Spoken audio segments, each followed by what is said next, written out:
In the mid-1970s, Chales Handy, a professor of management psychology at the London Business School, predicted a revolution that would potentially change the entire economic market by pushing thousands of firms into the situation that he calls downsizing. This phenomenon was ignored at that time, but has increasingly come true, and is now called the corporate strategy of downsizing, that we will present in this video. In practice, in contrast to diversification, firms can choose to decrease the scale of their existing business fields, to achieve other strategic goals in certain fixed periods. This decision may result from many reasons such as restructuring, closing or selling one or some business to reduce the functioning costs, increasing labor productivity, improving managerial capacity, avoiding crisis risks or risks in changing environments, or even concentrating organizational resources on other core strategic business units. In the literature, there are different definitions of downsizing. In general, downsizing is the situation in which a firm cuts a great quantity of existing full-time employees, frequently more than 10% of total employment in short period, in order to improve the profit or financial health of the firm. So, downsizing is a set of management activities to increase the efficiency, productivity and/or competitiveness of the firm. This strategy influences the size of the employees and the workflow of the firm. In nature, downsizing has following characteristics. Firstly, downsizing is an intended action. Secondly, downsizing, not necessarily, but is often related to employee layoffs. Thirdly, downsizing focuses on improving firm performance. Fourth, downsizing influences, either intentionally or unintentionally, the business processes. Fifth, the possible consequences of downsizing are overloading and exhaustion, because of increasing productivity, conflict, and loss of motivation. Sixth, the positive result consists in increasingly productivity or work progress. In practice, there are three types of downsizing, including retrenchment, downscaling, and downscoping. Firstly, retrenchment is a corporate strategy, in which the firm concentrate or specialize in one or some particular SBUs. The strategy implementation consists in selling, rebuilding, or eliminating complementary and unnecessary SBUs, apart core ones of the firm. The ultimate objective of retrenchment aims to gain, or regain the competitive advantage and economies of scale, that allow firm to improve its productivity and profitability. In general, when firm implement the retrenchment strategy, costs will be reduced for only key and focused corporate expenses, that can positively contribute to the financial capacity of the firm. The retrenchment strategy usually is implemented by two approaches. The first consists in cutting down general expenses by reducing employees, by closing branches dealing with poor performance, or failing to reach the profit target, by freezing recruitment campaigns and cutting employee salaries. By focusing on core activities, firm can also move their headquarters to a new more favorable location, where firm can achieve low operating costs, or access abundant raw materials with better prices, thereby firm can optimize its business. Secondly, firm can implement the retrenchment strategy by limiting non-profit market segments, which are often saturated or outdated, because of the emergence of new and advanced technologies. Such limitation allows firm to allocate their resources more focused on segments that have been researched or actually bring attractive profits.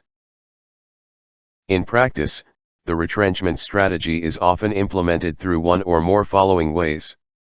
Firstly, turnaround can be used in two ways, by which firm consolidates or restructures its actual business portfolio, or by which firm cuts its labor and marketing costs. Secondly, firm decides to belong to a parent firm, for example, by becoming the exclusive supplier for a large corporation. Thirdly, firm eliminates a segment or part of its business by selling, closing, or disposing of a SBU, a product line or a division, that is underperforming or out of strategic focus. The fourth way of retrenchment is liquidation, in which the selling price of a business segment or an asset is calculated by subtracting the book value from the depreciated amount up to the date of liquidation of the asset. Fifthly, bankruptcy occurs when firm falls into total loss of profits. This is a legitimate way for the firm to restructure when declaring bankruptcy for its loyal customers. A typical example of retrenchment strategy is Hagl Group in Vietnam. During the 10 years from 2002 to 2012, by adopting the diversification strategy, Hagl determined the real estate as its core business. But since 2013, the group restructured its business and finance, by focusing investment in the agricultural sector, in considering the fruit tree segment as its core business. Hagl has gradually divested from real estate, hydroelectricity, sugarcane, and minerals. Specifically, the group sold off sugarcane segment to TTC Group, and hydroelectricity segment to Bitexco Group. Also, it sold real estate segment in Vietnam and Myanmar to Thaco Group. Hagl has also planned to gradually limit the scale of the livestock industry, by focusing on the fruit tree segments. The second type of downsizing is downscaling, that involves permanent changes in employment size and tangible resources of the firm.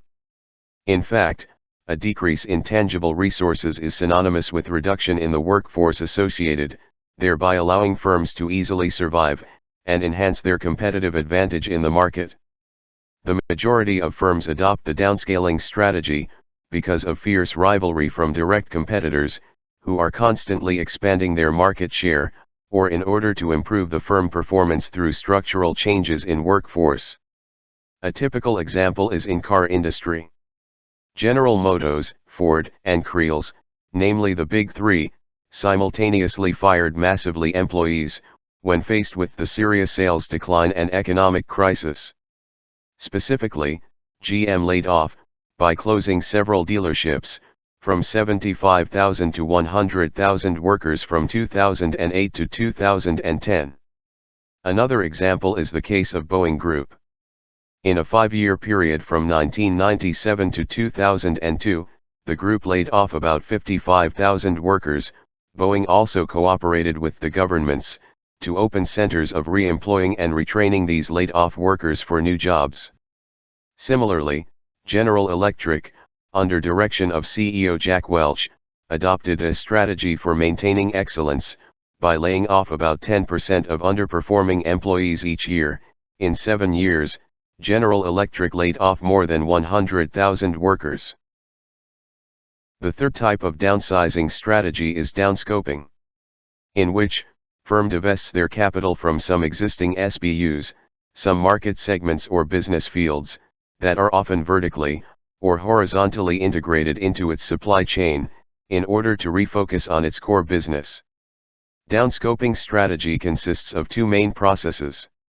First, firm divests from non-core businesses for reducing its diversification level. Then, secondly, firm selectively eliminates employees and divisions that do not contribute significantly to the strategic goals of the firm. At the same time, ineffective assets are split up and reallocated or sold. The downscoping strategy allows firms to achieve the optimal level of diversification, by prioritizing the strategic control rather than financial control, thereby reducing the requirements of processing information at management levels. A typical example is the case of Tata Group in India. In order to establish more centralized business process, and do not give up the traditional ones, Tata Group decided to restructure its business portfolio, by keeping only 91 SBUs among 250 existing ones. Another example in Vietnam is the case of Vingrope. In 2019, Vingrope sold the supermarket chain of Venmart, and Veneco in the agricultural sector, which was earlier formed from the diversification strategy in its supply chain of commercial center services. Also, Uber abandoned the Southeast Asian market, by selling their activities in this region to Grab, in order to focus on their U.S. strategic markets. In conclusion, growth and development are always the strategic goals of firms, but we cannot achieve them anytime. Corporate downsizing, in a positive perspective, can be considered as a break or a stepping stone for firms to restructure, in order to achieve stronger growth after a rapid growth period. Anyway, corporate downsizing immediately causes negative impact on economy, when several workers lost their jobs, while the firm performance resulted from this strategy still is in the future. Therefore, firms should carefully assess their business situation, as well as the impact of downsizing, in choosing the right way and right level of downsizing, in accordance with specific characteristics and conditions of the firm. This requires firm leaders to have a good strategic vision, and to correctly determine time and level of downsizing in each development period of the firm. Thanks for watching. See you in the next video.